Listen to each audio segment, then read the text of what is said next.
জীবন দিয়ে দিব। 1 ইঞ্চির আগে আমরা ইনশাআল্লাহ ভারত দখল করতে পারবে না ইনশাআল্লাহ।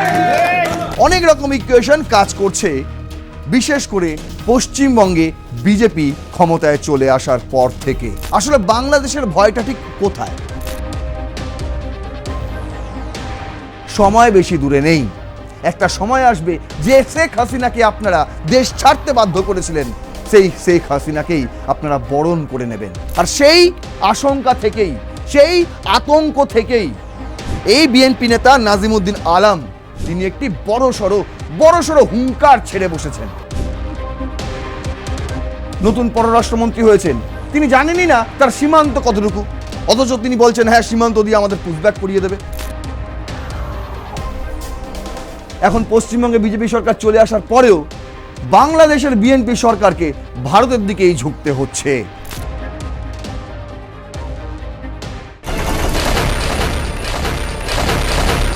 কি হবে এবার বাংলাদেশের? এই নিয়ে এখন সকাল থেকে সন্ধ্যা চুলচেরা বিশ্লেষণ হচ্ছে বাংলাদেশের প্রতিটি সংবাদ মাধ্যমগুলিতে। রাজনৈতিক বিশ্লেষক থেকে শুরু করে প্রাক্তন সেনাকর্মী যারা কখনো না কখনো সীমান্তে কর্মরত ছিলেন, থেকে শুরু করে কূটনীতিক, বিভিন্ন মহলে বিভিন্ন রকম আলোচনা, নানা জল্পনা ঘুরে ফিরছে। আমি তো শুনছি, যেখানেই তাকাচ্ছি সেখানেই আতঙ্ক। এই নিয়ে একটা এপিসোড আপনাদের করেছি, একদম পশ্চিমবঙ্গের রেজাল্টের দিনই আপনাদের জানিয়েছি যে এই রেজাল্ট পশ্চিমবঙ্গে কিন্তু বড়সড় আতঙ্কের কারণ হয়ে দাঁড়িয়েছে বাংলাদেশের কাছে। আসলে বাংলাদেশের ভয়টা ঠিক কোথায়, এটা তারা নিজেরাই এই মুহূর্তে ঠিক করতে পারছে না। এই মুহূর্তে বাংলাদেশে যে সরকার রয়েছে ক্ষমতায়, বিএনপি যে দল রয়েছে, তাদের মধ্যেই বিভিন্ন রকম দ্বিধাবিভক্ত মতামত দেখা যাচ্ছে। শুধু কি বিএনপির মধ্যেই মতামত দ্বিধাবিভক্ত?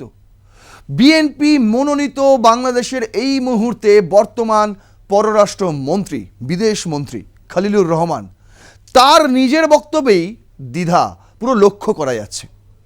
একদিকে যখন তিনি বলছেন যে এইবার হয়তো পশ্চিম বাংলা থেকেও পুশব্যাকের ঘটনা হবে, যেটা অসময়ে আপনারা এতদিন দেখছিলাম বলে তারা মনে করেন। অন্যদিকে তিনিই আবার বলছেন যে না, বিজেপি এসছে ভালোই হয়েছে, তাহলে আমাদের তিস্তা জলবন্টন চুক্তিটা নিয়ে একটা কিছু অগ্রসরও হবে। তিস্তা জলবন্টন চুক্তি রয়েছে, গঙ্গা জলবন্টন চুক্তি যা এই বছরেই শেষ হয়ে যাবে 31শে ডিসেম্বর, সেটাকেও রিনিউ করতে হবে। অনেক রকম ইকুয়েশন কাজ করছে, বিশেষ করে পশ্চিমবঙ্গে বিজেপি ক্ষমতায় চলে আসার পর থেকে। এই মুহূর্তে বাংলাদেশে ঠিক কোন কোন বিষয় নিয়ে সবচেয়ে বেশি আলোচনা হচ্ছে, সেটাই আপনাদের সামনে আজ এই এপিসোডে তুলে ধরব। চলুন শুরু করছি রণক্ষেত্র। আপনাদের সঙ্গে রয়েছে আমি নারায়ণ। দেখতে হবে বিষয়টা, এই যে বাংলায় বিজেপি চলে আসলো, এর ফলে বাংলাদেশে কি ভালো হলো না খারাপ?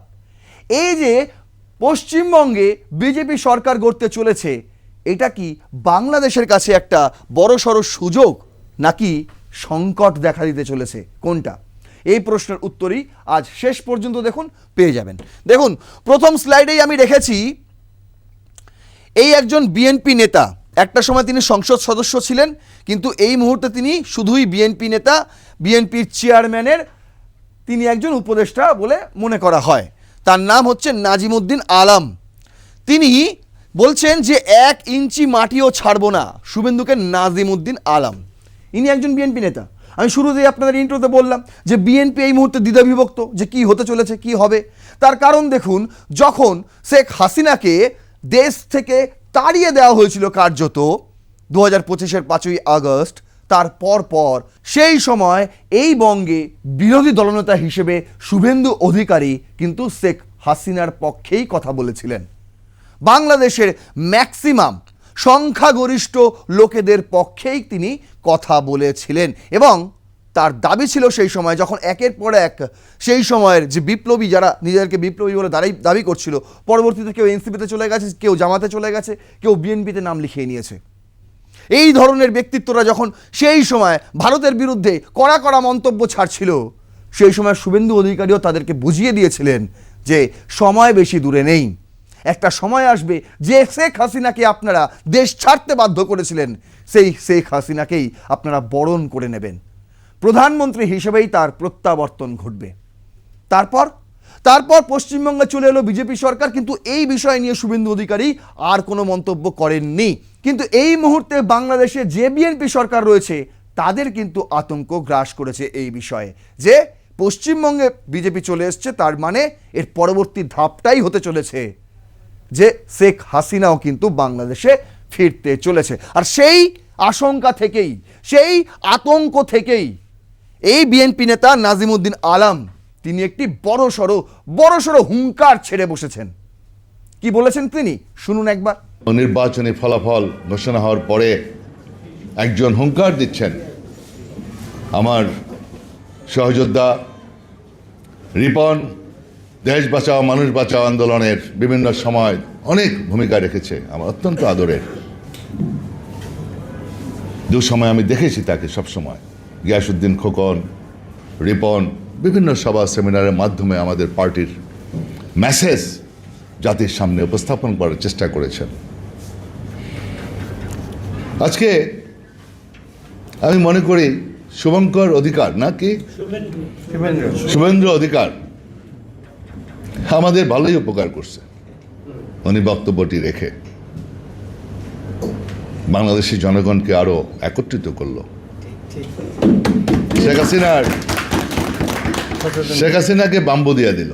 শুভেন্দ্র অধিকারী হুঙ্কার দেয় যে ফ্যাসিস্ট স্বৈরাচার মাফিয়া সরকার প্রধান, যিনি $237 বিলিয়ন লুটপাট করে দেশের জনগণের টাকা লুটপাট করে বিদেশে টাকা পাচার করেছে, যিনি হাজার হাজার নেতা কর্মীকে পাখির মতো গুলি করে হত্যা করেছে, যিনি শাপলা চত্বরে 5ই মে আলেম সমাজকে গুলি করেছে, যিনি আমাদের দক্ষ দেশপ্রেমিক সেনাবাহিনীর 57 জন অফিসারকে পরিকল্পিতভাবে গুলি করে হত্যা করেছে, জুলাই আগস্টে 1,500 ছাত্র জনতাকে হত্যা করেছে, সেই হত্যাকারীকে শুভঙ্কর বলছে সিলেট শাহজালাল বিমানবন্দরে উনি আসবে, আমরা নাকি তাকে স্যালুট দিয়ে নিয়ে আসবো, অভ্যর্থনা জানাবো।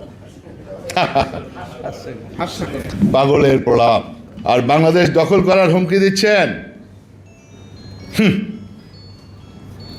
বাংলাদেশের জনগণ 20 কোটি মানুষ শহীদ হয়ে যাবে ইরানে, যেমন বলছে না, আমরা প্রতিটি মানুষ এদেশের প্রতিটি ইঞ্চি রক্ষা করার জন্য, জমি রক্ষা করার জন্য, বাংলাদেশ রক্ষা করার জন্য শহীদ হয়ে যাব।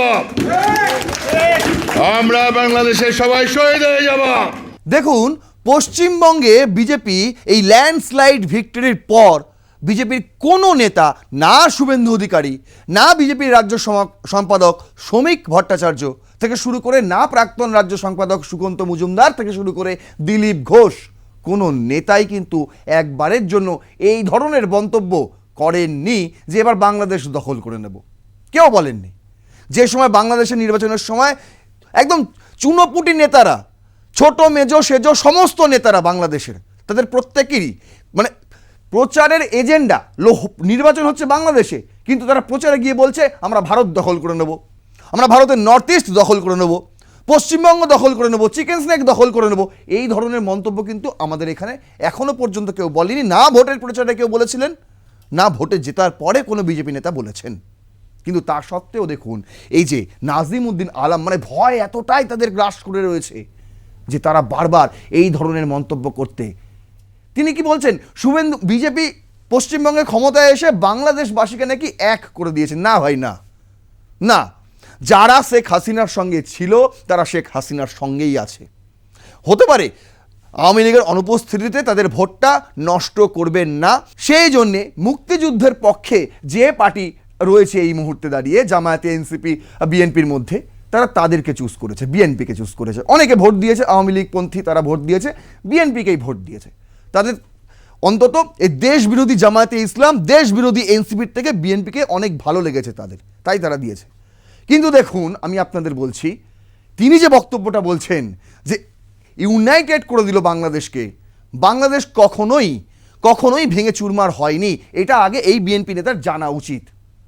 তারা যেভাবে এই যে বিষয়টাকে ওই দল এই দল, বুঝতে পারছেন, এরা তো অ্যাকচুয়ালি রাজাকারকে নিয়ে সংসার করেছিল, তাই না? দেখুন, আমি বাংলাদেশের বিভিন্ন চ্যানেলে বিভিন্ন রাজনৈতিক বিশ্লেষকদের বিভিন্ন বিশ্লেষণ আমি শুনছি। আর সেখানে অনেকেই এটা দাবি করছে যে বিএনপি কি করে বলে জাতীয়তাবাদের কথা। যে বিএনপি প্রথমবার সরকার গড়েছিল জামায়াতে ইসলামকে সঙ্গে নিয়ে, যারা অ্যাকচুয়ালি রাজাকার, সেই বিএনপির মুখে কি করে জাতীয়তাবাদের কথা শোনা যায়? সেই বিএনপির মুখে কি করে মুক্তিযুদ্ধের পক্ষের কথা শোনা যায়? সেই বিএনপি কি করে নির্ধারণ করতে পারে যে পশ্চিমবঙ্গে কোন সরকার এলো তাতে বাংলাদেশের কি কি ক্ষতি হতে পারে?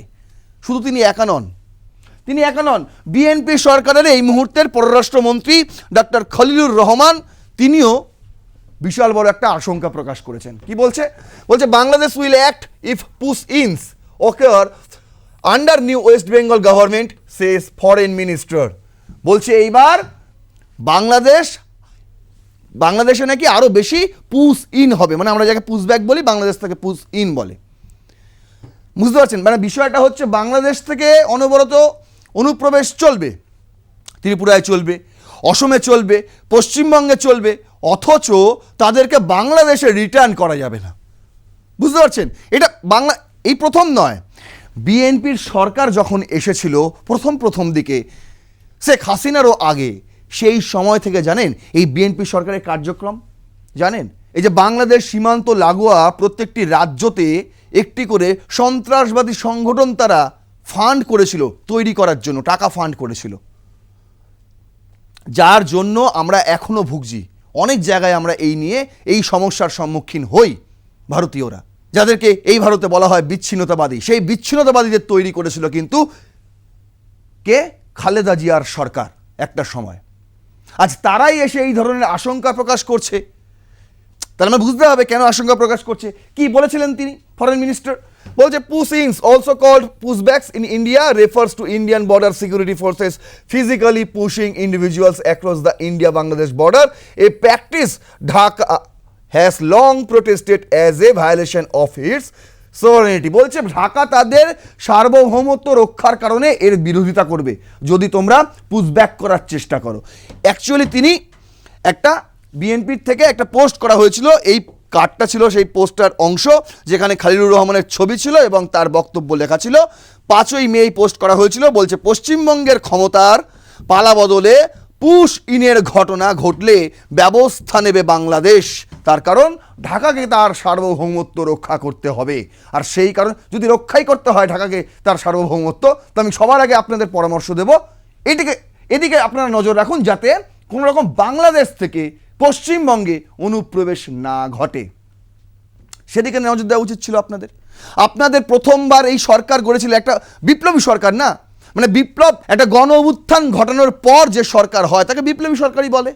তা আপনারা যখন এই সরকার গড়লেন, যখন ভারতের সঙ্গে আপনাদের কোনো সমস্যা থাকার কথা নয় বলে আপনারা মনে করছেন, তাহলে সেই সময় আপনারাও রাজি হয়ে যেতেন। যতটুকু আমাদের ফেন্সিং নেই, ওই ফেন্সিং দেওয়ার জন্য আপনারাও সাহায্য করতেন। আপনাদের মাথা ব্যথা আছে সেসব নিয়ে। খলিলুর রহমান নতুন পররাষ্ট্রমন্ত্রী হয়েছেন, তিনি জানেনই না তার সীমান্ত কতটুকু, অথচ তিনি বলছেন হ্যাঁ সীমান্ত দিয়ে আমাদের পুশব্যাক করিয়ে দেবে।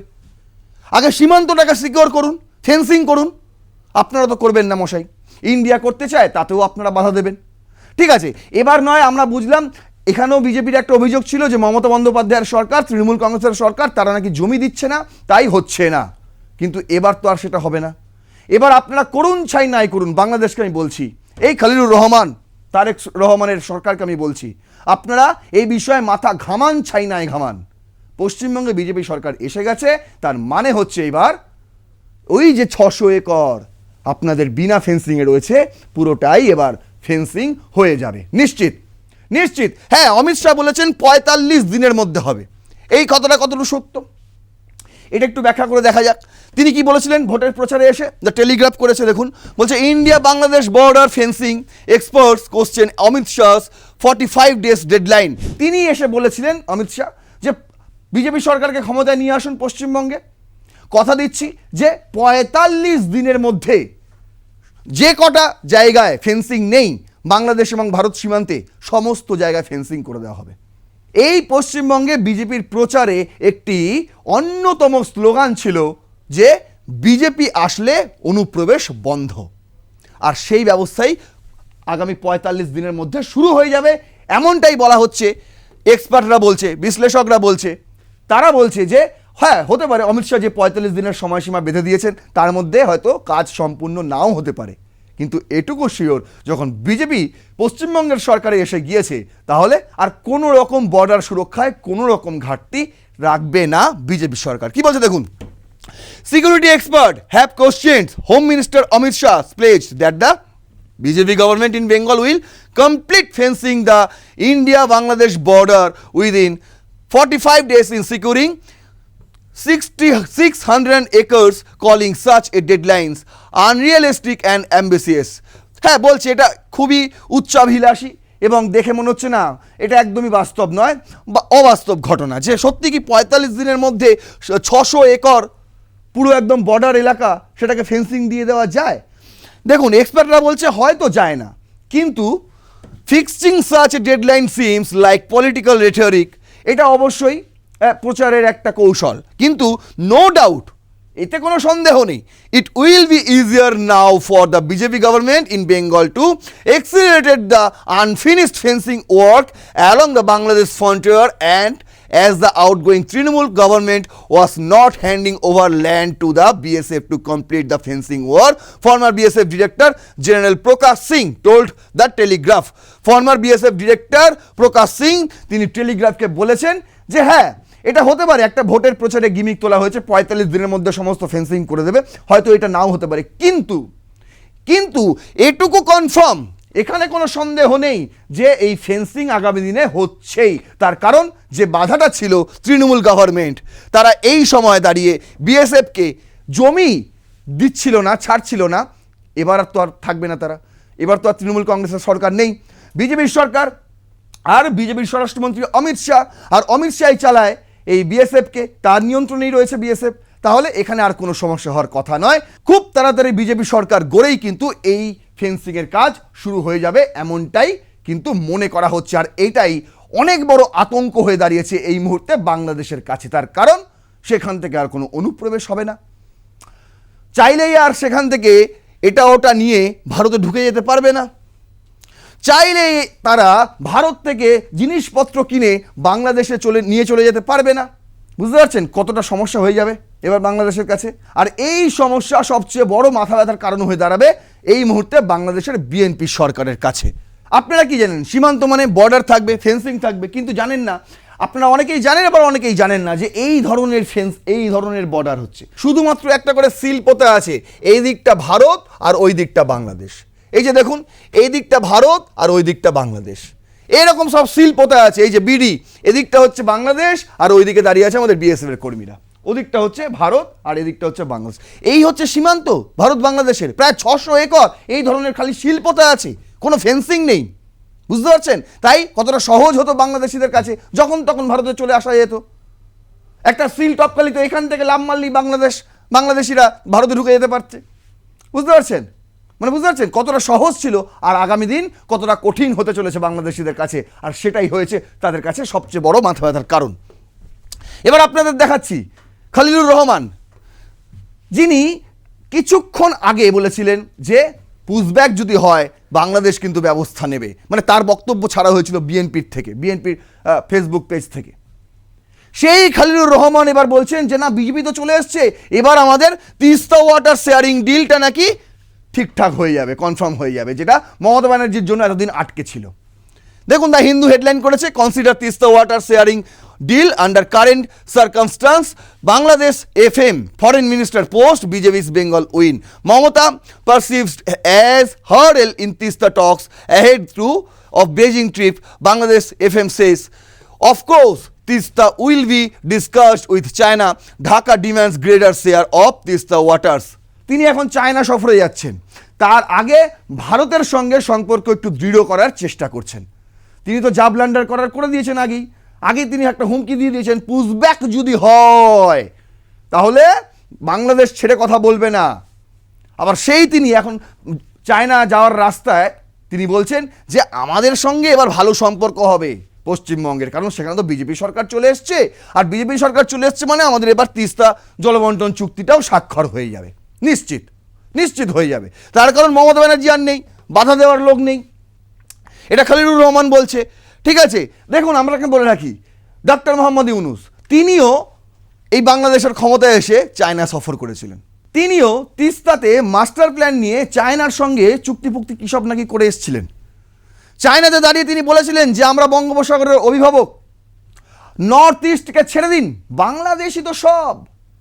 তিনি অনেক বড় বড় কথা বলে এসেছিলেন। কিন্তু দেখুন এই মুহূর্তে দাঁড়িয়ে এখন পশ্চিমবঙ্গে বিজেপি সরকার চলে আসার পরেও বাংলাদেশের বিএনপি সরকারকে ভারতের দিকেই ঝুঁকতে হচ্ছে, তাছাড়া কোনো উপায় নেই। যদিও তারা বলছে যে পুশব্যাক একটা বড় সড় সমস্যার কারণ হয়ে দাঁড়াবে, তারপরেও তাদেরকে এটুকু স্বীকার করতে হচ্ছে যে বিজেপি সরকার আসায় হয়তো কোনো একটা দিক দিয়ে সুবিধাও হলেও হতে পারে, কিন্তু আদৌ কি সুবিধা হবে? দেখুন ইন্ডিয়া টিভি তারাও একটা হেডলাইন করছে, সেখানে তারা বলছে যে Bangladesh ruling party sees hope for India ties after BJP Bengal's win slams Mamata over Teesta pact. Mamata যে কাজ করতে পারিনি সে কাজ এবার কি বলছে বিজেপি হয়তো করতে পারবে, এমনটাই মনে করছে বাংলাদেশের রুলিং পার্টি বিএনপি। বিএনপির information secretary Azizul Bari Helal laud the BJP's performance under Suvendu Adhikari, saying the outcome could further strengthen relation between West Bengal and Bangladesh. BNP information secretary Azizul Bari Helal তিনি এই কথা মিডিয়াকে জানিয়েছেন যে শুভেন্দু অধিকারীর নেতৃত্বে যে সরকার পশ্চিমবঙ্গে গড়তে চলেছে এর ফলে ভারত বাংলাদেশের সম্পর্ক আরও দৃঢ় হবে, আগামী দিনে আরও উন্নতি হবে এই সম্পর্কের। একদিকে সরকারিভাবে এরকম স্টেটমেন্ট, আর অন্যদিকে বেসরকারিভাবে যে স্টেটমেন্ট আপনাদের শোনালাম ওটা বিএনপি নেতার স্টেটমেন্ট, ঠিক আছে। আর সরকারিভাবেও খলিলুর রহমানের স্টেটমেন্ট আপনাদের দেখালাম, ফেসবুক পোস্ট দিয়ে তারা দেখিয়েছে। দেখুন এত কিছু করেও বাংলাদেশের কি লাভ হবে? তারা যে ভাবছে এই যে তিস্তা জলবন্টন চুক্তি এবার স্বাক্ষর হবে, যেটা হচ্ছিল না এতদিন, সেটাও কি সম্ভব? গঙ্গা জলবন্টন চুক্তি যেটা এই বছরের ডিসেম্বরেই শেষ হয়ে যাবে, সেটা কি 2027 থেকে আবার রিনিউ হওয়া সম্ভব? দেখুন এই প্রশ্নের উত্তর আমি কোনো ভারতীয় সংবাদ মাধ্যম থেকে আপনাদের তুলে ধরবো না। দ্য ডেইলি স্টার বাংলাদেশি সংবাদ মাধ্যম তারা করছে what BJP's win in West Bengal means for Bangladesh. West বেঙ্গলে বিজেপির এই জয় জয়কার বাংলাদেশের জন্য কি বার্তা বহন করছে? The impact will be especially pronounced in water diplomacy as the long delayed Tista water sharing agreement continues to symbolize the limitations of past negotiations. প্রথমেই তারা একটা ভালো আশা করছে যে যেটা এতদিন আটকে রয়েছে তিস্তা ওয়াটার শেয়ারিং এগ্রিমেন্ট, সেটা এবার কন্টিনিউ হতে পারে। বিজেপি সরকার এসছে। When India's then prime minister Manmohan Singh travel to Dhaka in 2011, 2011 সালে যখন মনমোহন সিং ভারতের তৎকালীন প্রধানমন্ত্রী ঢাকা সফর করেছিলেন, the agreement was the verge of conclusion before it was blocked by Mamata Banerjee. সেই সময়ই নাকি এই তিস্তা ওয়াটার শেয়ারিং এগ্রিমেন্ট প্রায় সম্পূর্ণ হয়ে এসেছিল, কিন্তু বাধা হয়ে দাঁড়িয়েছিলেন কে? সেই সময় তৎকালীন পশ্চিমবঙ্গের মুখ্যমন্ত্রী Mamata Banerjee. With that obsolete now remove there could be a narrow opening for renew talks. তিনি এখন আর নেই, তাই এই মুহূর্তে দাঁড়িয়ে বাংলাদেশের ম্যাক্সিমাম বিশ্লেষকরা তারা মনে করছে তাহলে এই তিস্তা জলবন্টন চুক্তি নিয়ে এবার কথা এগোতে পারে, তার কারণ মমতা ব্যানার্জি আর পশ্চিমবঙ্গের ক্ষমতায় নেই। কিন্তু দেখুন এটা কি বাস্তব? মানে এটা কি হতে পারে? আদৌ কি পারে? দেখুন দ্য ডেইলি স্টাডি বিশ্লেষণ করছে, বলছে however the political arithmetic within West Bengal complicates this optimism. BJP strong support in northern district where the Teesta flows, যেখানে তিস্তা বয় সেই উত্তর বাংলায় কিন্তু বিজেপির হচ্ছে একদম স্ট্রং, একদম ঘাঁটি বলতে পারেন। সেখানে 2019 থেকে কন্টিনিউ সেখানে বিজেপি তাদের ভোট ব্যাংক ধরে রেখেছে এবং 2026-এ মানুষ ভোরে ভোরে বিজেপিকে ভোট দিয়েছে, বুঝতে পারছেন? দেখুন কি বলছে, means that any agreement will have to account for local electoral pressure. তাই উত্তরবঙ্গকে নিয়ে সম্পর্কিত, উত্তরবঙ্গ সম্পর্কিত, তিস্তা সম্পর্কিত যে কোনো সিদ্ধান্ত নেওয়ার আগে তাদের ওই স্থানীয় রাজনৈতিক চাপ সেটাকে অনুভব করতে হবে। এটা বাংলাদেশ নিজেই স্বীকার করছে, কারণ যে মানুষগুলো বিজেপিকে ভোট দিয়েছে এই ভেবে যে তিস্তার জল শুধু আমরাই পাবো, মানে এমনি তো তিস্তার জল পাওয়া যায় না, গরম আসলে আমাদের এখানেই পাওয়া যায় না, পশ্চিমবঙ্গে তিস্তা শুকিয়ে যায়, দেখতে পাচ্ছেন আপনারা, জানেন, সবাই জানেন এটা। আর এইখানে দাঁড়িয়ে স্থানীয় বাসিন্দারা তারা কি কখনো রাজি হবে? তারা কি বিজেপি সরকারকে এই পারমিশন দেবে যে হ্যাঁ ঠিক আছে ভাই আমরা ভালো হয়ে গেছি, তিস্তার জল আমরাও পাচ্ছি, বাংলাদেশকেও পাঠাও? এটা কি বলবে? এটা নিয়ে নিজেরাই এখন সংশয় রয়েছে। বলছে to add to that competing agriculture demands, কারণ তিস্তা জলের ওপর নির্ভর করে ভারতের ম্যাক্সিমাম কৃষিকাজ, বিশেষ করে উত্তর বাংলায়। India's border river management strategies and the fragile ecology of the delta continue to tilt and balance while administrations accelerated negotiations. It does not ensure equality outcomes. Bangladesh will need to push harder for basin-wide framework credibility, data sharing and enforceable safeguards. বলছে বাংলাদেশ চেষ্টা করে যাবে, নতুন সরকারকে বোঝানোর চেষ্টা করবে যে হ্যাঁ তিস্তার জল বাংলাদেশেরও দরকার। তারপর গিয়ে তারা একটা কি মাস্টার প্ল্যান ফ্লাস্টার প্ল্যান করবে সেটা পরের কথা, আগে তো জল তো পাক। এই গেল তিস্তার কথা। এবার আপনাদের দেখাই গঙ্গার কথা। যুগান্তর করছে, বলছে দ্বিপাক্ষিক সম্পর্কে নানামুখী প্রভাবের সংখ্যা। বলছি না, বিশ্লেষক থেকে শুরু করে প্রাক্তন সেনাকর্মী থেকে শুরু করে প্রাক্তন কূটনীতিক থেকে শুরু করে যত রকম আছে, যত রকম বিশেষজ্ঞ মানুষ রয়েছে এবং যত রকম হেভিওয়েট ব্যক্তিরা রয়েছে, তাদের মতামত এই মুহূর্তে বাংলাদেশে একদম ছড়িয়ে ছিটিয়ে যাচ্ছে। কি দেখুন এখানে বলছে কার কথা, ইনি হচ্ছেন প্রাক্তন রাষ্ট্রদূত হুমায়ুন কবির। তিনি যুগান্তরকে বলছেন যে গঙ্গা পানি চুক্তির বিষয়টি সামনে আছে, এর মেয়াদ এবছরই শেষ হবে, এটি নবায়ন করা জরুরিভাবে দরকার। দুই দেশের টেকনিক্যাল পর্যায়ে আলোচনা ইতিমধ্যে শুরু হয়েছে, একদম চলছেও, গভীরতা মাপার কাজও চলছে। সেই নিয়ে আপনাদের আমি একটা এপিসোডও দিয়েছি, পুরো সম্পূর্ণ এপিসোড। ভারতের সংবিধান অনুযায়ী পানি রাজ্য সরকারের নিয়ন্ত্রণাধীন থাকে। গঙ্গা পানি চুক্তির ক্ষেত্রে তাই পশ্চিমবঙ্গ সরকারের সহমত লাগবে, যেহেতু পশ্চিমবঙ্গে এখন বিজেপি সরকার গঠন করবে এবং বাংলাদেশ ভারতের কেন্দ্রীয় সরকারের সঙ্গে আলোচনারত, সেহেতু কেন্দ্রীয় সরকার যা চাইবে তাতে পশ্চিমবঙ্গ সরকার আর বাধা দেবে না। এক্ষেত্রে আমরা সুবিধা পেতে পারি যা তিস্তার ক্ষেত্রে পাইনি বলে কে দাবি করছেন, হুমায়ুন কবির এই ব্যক্তি। তার মতে পশ্চিমবঙ্গের রাজনীতির যে কাঠামো, তাতে কি তৃণমূল কি বিজেপি তিস্তার বিষয়ে মতভেদ হওয়ার কোনো সম্ভাবনা নেই বললেই চলে। তিনি কম বলছেন, আমি বলছি নেই। স্থানীয় ফ্যাক্টরটা কিন্তু অনেক বড় হয়ে দাঁড়াবে। যারা ভোট দিয়েছে বিজেপিকে, তারা কি রাজি হবে তিস্তার জল বাংলাদেশকে দিতে? এখানে পুরো সরাসরি তিনি একটা সম্ভাবনার কথা বলেছেন যে এটা হয়তো ক্ষীণ হবেই না, ধরে নিন হবেই না। তারপর তবে তিস্তার পানির ন্যায্য হিস্সা আমরা 2011 সাল থেকে চাচ্ছি, এখনও চাইবো। এটা হচ্ছে তিনি বলে যাচ্ছেন যে ঠিক আছে, আমরা 11 সাল থেকে যখন চাইছি এখনও আমরা চাইবো, তাতে বাধা নেই। তাতে কিসের বাধা, আমরা চাইতেই পারি। এবার ভারতের বিষয়, ভারত দেবে কি না দেবে। দেখুন মির্জা ফখরুল তিনি বলছেন যে আমাদের যাই হোক নাই হোক ব্যবসা বাণিজ্য চালাতে হবে। আমরা চায়নাতে যাচ্ছি, ইউনুসও গিয়েছিলেন চায়নাতে, কোনো দিক দিয়ে কিছু হয়নি। পাকিস্তানও আমাদের দেখবে বলে এইভাবে রাস্তায় ফেলে দিয়ে চলে গেছে, বিশ্বকাপও খেলতে দেয়নি। এই সময় দাঁড়িয়ে ভারতের সাহায্য আমাদের অত্যন্ত প্রয়োজন ভাই। তাই যাই করুক নাই করুন, ভারতের সঙ্গে আমাদের শত্রুতা করে কোনো লাভ নেই, সম্পর্ক ভালো করাই দরকার। কারণ আমাদের ব্যবসা করতে হবে, আমাদের দেশবাসীকে খাইয়ে পরিয়ে রাখতে হবে। এখন তো বস্ত্রশিল্প প্রায় লাটে, বুঝতে পারছেন, অর্থনীতি তলানিতে। প্রতিদিন প্রায় 20 থেকে 22 ঘন্টা লোডশেডিং বাংলাদেশে। আর জ্বালানি আপনাদের কি অবস্থা আপনারা নিজেরাই জানেন, আমাকে কিছু বলতে হবে না। প্রথম আলো করছে বিনিয়োগ আসার ক্ষেত্রে বড় বাধা সরকারি সংস্থার ধীর গতির কার্যক্রম। কে বলছেন, মির্জা ফখরুল বলছে দেশের রাজনৈতিক পরিস্থিতির প্রসঙ্গেও কথা বলেন বিএনপির মহাসচিব। মির্জা ফখরুল বলেন অতীতে রাজনৈতিক যে সমস্যাগুলো ছিল তা পুরোপুরি দূর হয়নি, তবে আগের তুলনায় পরিস্থিতি এখন ইতিবাচক। দেশে স্থিতিশীলতা প্রতিষ্ঠা করা গেলে অর্থনৈতিক উন্নয়ন, বিনিয়োগ বৃদ্ধি ও কর্মসংস্থান সৃষ্টির লক্ষ্য অর্জন করা সম্ভব। কিন্তু আপনাদের আয়ে দিন প্রায় প্রতিদিন আপনাদের কেউ না কেউ এই বাংলাদেশি সরকারের চুনোপুটি, ছোট মেজো সেজো যে কোনো নেতা উঠে দাঁড়িয়ে বলে দিচ্ছে ভারতের বিরুদ্ধে যে কোনো একটা বক্তব্য। আপনাদের বিএনপিরই নেতা কে বলেছে, শুভেন্দু অধিকারী একবারও বলেছে যে বাংলাদেশ দখল করে নেব? এই পশ্চিমবঙ্গে বিজেপি জেতার পর বিজেপির কোন নেতা বলেছে যে শেখ হাসিনাকে বাংলাদেশে পাঠিয়ে দেবো? কোন নেতা বলেছে? কিন্তু তারপরেও দেখুন তাদের ঝাঁঝালো সব বক্তব্য, যেটা শুরুতেই আপনাদের দেখালাম। তাদেরকে গিয়ে বলুন না আগে যে সম্পর্ক ভালো করতে হবে, প্লিজ গিয়ে বলুন তাদেরকে ভারতের সঙ্গে সম্পর্ক ভালো করতে হবে, না হলে আমরা হাটে মারা পড়বো। আমাদের দেখার মতন আর কেউ থাকবে না, একমাত্র ভারত আছে।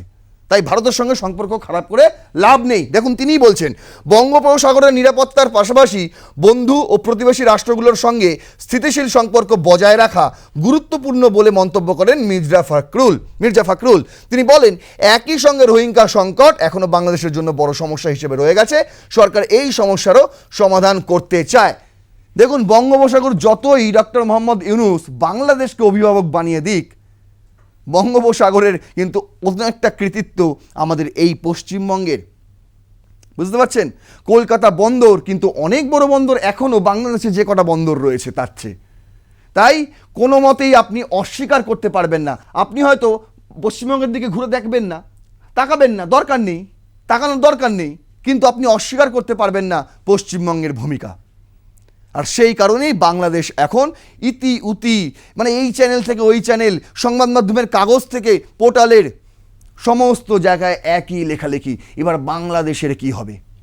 বাংলাদেশ কি ভালো কিছু হবে, নাকি আরও সংকটজনক পরিস্থিতিতে ঢুকে যাবে বাংলাদেশ? কি হবে, কি হতে চলেছে? আমি একটা ভালো কথা আপনাদের বলতে পারি, যদি সত্যি ভারতের সঙ্গে ভালো সম্পর্ক চান, তাহলে আপনাদের সরকারি স্ট্যান্ড এবং দলের স্ট্যান্ড, বিএনপিকেই বলছি আমি, দুটো এক করুন। দলের থেকে একটা নেতা এসে একটা উৎপটাং মন্তব্য করে দিয়ে চলে যাবে, আর সরকার থেকে আপনারা এসে সেটাকে ড্যামেজ কন্ট্রোল করার চেষ্টা করবেন, এই ধরনের দ্বিচারিতা করবেন না। তাহলে ভারত আপনাদের কখনোই ভালো চোখে দেখবে না। পশ্চিমবঙ্গ অনেক দূরের কথা। যদি এই ভিডিওটা ভালো লাগে তাহলে অবশ্যই শেয়ার করবেন, যদি ইনফরমেটিভ মনে হয় তাহলে আরও 5 জনকে দেখার সুযোগ করে দেবেন। আপনার মূল্যবান বক্তব্য অবশ্যই কমেন্ট বক্সে লিখবেন, লাইক করবেন ভিডিওটি, সাবস্ক্রাইব করবেন আর+ নিউজ 24x7। দেখতে থাকুন রণক্ষেত্রের প্রতিটি এপিসোড। জয় হিন্দ, বন্দে মাতরম।